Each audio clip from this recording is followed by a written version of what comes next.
দিব করলা এবং কাঁচামরিচ। হুম,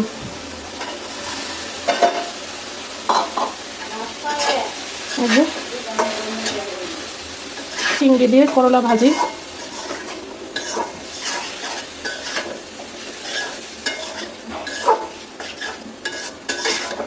কত সুন্দর লাগে দেখতে, আর খেতে তো আরো মজা। অনেকগুলা পেঁয়াজ, অনেকগুলা চিংড়ি দিয়ে করলাটা ভাজি করতেছি আমি। ইনশাল্লাহ খুব টেস্ট হবে, খুব টেস্ট। কি বলেন, জোরে বলেন। খুব টেস্ট বলেন। কি বলছেন, জোরে বলেন। চিংড়ি দিয়ে করলা মাছ, চিংড়ি দিয়ে করলা রান্না করতেছি, মনির মা গ্যারান পাইতেছে। আচ্ছা, মিষ্টি কুমড়া চুলাই দেওয়ার সাথে সাথে গলে যাওয়ার কথা, এটা সিদ্ধ হয় নাই, একটু সময় লাগলো। এখন পারফেক্টলি সিদ্ধ হচ্ছে, এই যে এখন সিদ্ধ হয়ে গেছে, এখন নামাই নিব। আর মনির মা বলতেছে যে চিংড়ি মাছ দিয়ে মিষ্টি কুমড়া রান্না করতে, করলা ভাজি কেন চিংড়ি মাছ দিয়ে করতেছি। করলা যে চিংড়ি দিয়ে কত মজা, এটা যারা জানে বা যারা খায় তারাই বুঝে। বুঝতে পারছেন এটা।